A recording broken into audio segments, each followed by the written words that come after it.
Good morning friends, again I welcome you Christian soul. मैंने इन परिचय दे रहा हूँ Christian soul. I think madam Sharma is there just before me. और मैं हिंदी में ही बात करता हूँ, लेकिन ढेर सारे चूंकि पूरी दुनिया में जाता है तो उनको भी थोड़ा समझ में आना चाहिए। तो चलिए, मैं मैडम शर्मा से ही बात करना चाहता हूँ। बहुत ज़्यादा हम लोगों से बातचीत नहीं हो सकी, यहाँ आने के बाद जो हुआ वही मैं इनसे ही कहूँगा। भैया अपना परिचय दीजिए, आपने क्या क्या अनुभव किया अरुणाचल में, और यहाँ शर्मा जी के साथ कैसे निभे, और ये परिवार की नैया कैसे चल रही है, बताइए। My name is Mrs Sharma. हाँ, मेरा नाम कमलेश कुमारी शर्मा है। और मेरी शादी 1978 में मेरी शादी हुई। तब मेरा बीके शर्मा जी से मिलना हुआ। और उसके बाद मैं अरुणाचल गई। अरुणाचल में मैंने एमए कर रखा था। तो इसीलिए फिर वहाँ मौका मिला। डायरेक्टर लोग बोले 78 में बोले कि हम आपको एडहॉक में रख लेंगे। तो मैंने कहा नहीं, एडहॉक में नहीं, इंटरव्यू देके तब मैं ज्वाइन करूँगी। फिर तो बाई चांस तेजू में हमारे डायरेक्टर साहब आए इंटरव्यू लेने के लिए। एडहॉक बेसिस पे लेने आए थे, लेकिन एडहॉक टीचर रखने थे उन्हें बहुत सारे अरुणाचल के। तो फिर उसमें मैं भी गई, इंटरव्यू दिया। तो इंटरव्यू हुआ, मेरा सिलेक्शन हुआ। इंटरव्यू के दौरान में मेरे से पूछा कि कितने पढ़े लिखे हो। मैंने कि एमए है, और हिंदी से बीए, संस्कृत से बीए हूँ, और इंग्लिश आती है। तो मैंने कहा नहीं, मेरे को इंग्लिश नहीं आती। हाँ, बडेरा सर थे और भुइयाँ सर थे, बोले इंग्लिश आती है। नहीं, भुइयाँ सर बोले थे इंग्लिश आती है। मैंने कि नहीं, मेरे को नहीं आती, जबकि क्लास 10 तक तो मैंने इंग्लिश पढ़ी रखी है यहाँ पे। तो उसके बाद बोले वो बडेरा सर बोले कि नहीं, इनके पास तो इंग्लिश है, इंग्लिश थी 10 तक की, उन्होंने इंग्लिश भी पढ़ रखी है। तो फिर बोले कि अरे आपको संस्कृत का, फिर उन्होंने मेरे से संस्कृत के बुक्स, कालिदास और सबकी किताबों राइटर के बारे में पूछा। मैंने बताया। और उसके बाद फिर मेरे से श्लोक पूछा, बोले कोई एक श्लोक बताओ और उसका मीनिंग भी बताओ। तो फिर मैंने श्लोक बताया और उसका मीनिंग भी बताया संस्कृत में। कृष्ण भगवान का कृष्ण भगवान का करारविंदे पदारविंदम मुखारविंदेन विन्वेषयन्तम जगदम पठेतम प्रथकम श्यामम बालकम गन्धम मनसा स्नामी, ये वाला श्लोक मैंने उनको बताया था, उसका मीनिंग भी बताया। उसके बाद वो बोले कि अरे यहाँ पे संस्कृत टीचर हमको चाहिए। तो बोले कि आप इंटीरियर में चली जाओगी।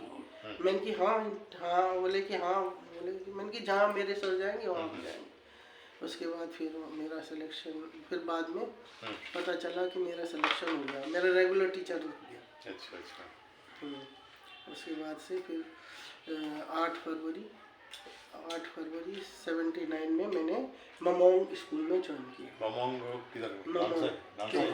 चोखाम। ममोंग स्कूल में ज्वाइन किया, प्राइमरी टीचर। और उसके बाद फिर ममोंग में रहे 2-3 साल। उसके बाद 1981 में मेरा प्रमोशन हो गया, जेटी बन गई मैं 1981 में।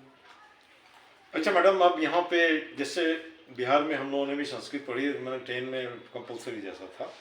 तो लोग 1 महीना पंडित जी को दे करके ट्यूशन दे के पढ़ते थे। जैसे हम लोग को आज भी याद है, वृक्ष से पत्ते गिरते हैं, विख्यात पत्रामी पतंती, है ना, अयोध्या आ गया वह घर सब लाइक दिस, अहम गिरम गच्छामि एटसेट्रा एटसेट्रा। अब यहाँ तीता अंति सीता तो इसी पे पूरा लगभग ये हो जाता है। लेकिन जहाँ तक मैं समझता हूँ, और आज जो मैं देख रहा हूँ संस्कृत शायद कम ही लोग मिलते हैं। मुझे पीजीटी संस्कृत मिला है, तो उनको भी मैं यहाँ लाना चाहता हूँ ताकि संस्कृत का भी प्रमोशन हो। आप ऐसा क्या बोलेंगे कि लोग संस्कृत भी पढ़ना शुरू करें?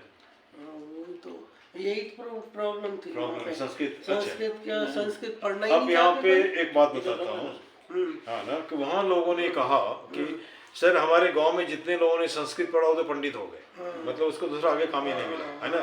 जिसने इंग्लिश पढ़ा वो बेचारा आगे बाहर निकल के हो गया। तो क्या आपको लगता है कि क्या संस्कृत बाधा बनता है ना, और इंग्लिश आपका रास्ता बनाता है? नहीं, संस्कृत तो बहुत अच्छा है, संस्कृत से सारा ज्ञान मिलता है हमारे हाँ, अगर संस्कृत के साथ साथ अगर इंग्लिश सीख ले तो गलत क्या है? इंग्लिश हो जाए तो और बेटर है। हाँ, हाँ। अब मैंने तो ग्रेजुएशन संस्कृत से किया था, इसीलिए हम तो मेरे अच्छा, को थोड़ा अच्छा। सा ज़्यादा नॉलेज थी। लेकिन यहाँ अरुणाचल में तो थर्ड लैंग्वेज थी, तो वो थोड़ा बहुत पढ़ाया जाता था यहाँ तो।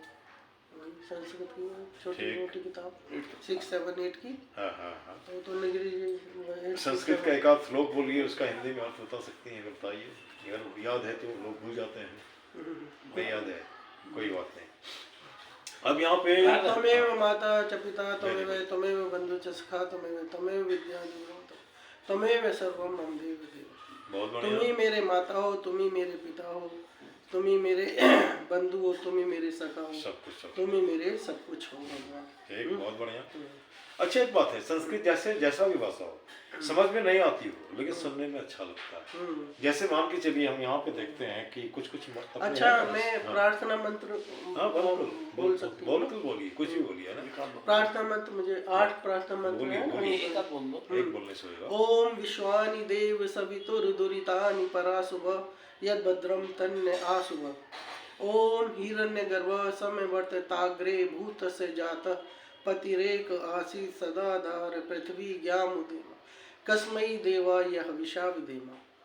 तीसरा श्लोक है, ओम ये आत्मदा बलदा यश विश्व उपासते प्रशिषम यश देव यश छाया अमृतम यश मृत्यु कस्मै देवाय हविषा विधेम। ओम ये प्राण चौथा, ओम ये प्राण तो निमिषतो महि त्वहि केन्द्राजा जगतो बहु यत्कार मास्ते जो मस्तनो अस्तु वयम श्याम पतयोरयिणा। ओम से ओम प्रजापते न तदेता नन्नो विश्वा जाता निपरिता बभू यत्कार मास्ते जु मस्तनो अस्तु वयम श्याम पतयोरयिणा।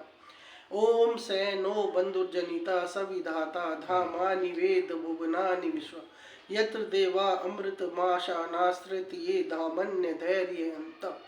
ओम अग्नेनये सुपथाराय अस्मान विश्वानि देव वयुनानि विद्वान जियो जस्मे जुरान मैनो भविष्ठान्ति उत्तिम नमो विदेम।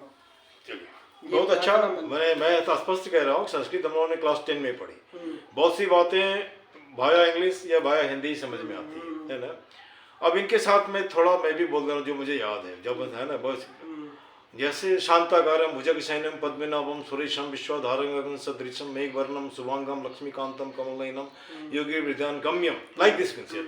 Then the question here is that this particular thing, when you just make the pronunciation, it echoes, it gives some sound, this gives some sort of sound, and it makes you to be fascinated. And these mantras are not only mantras, it is a kind of just medicine to you can say, makes the mind to be fresh or makes the body to be fresh. अब madam मैं आपसे ये बोलना चाहता हूँ कि विश्व ये तो बोले कि लड़ाई होना जरूरी है, चलिए आपका क्या विचार है, कर छोड़ दिए इसको।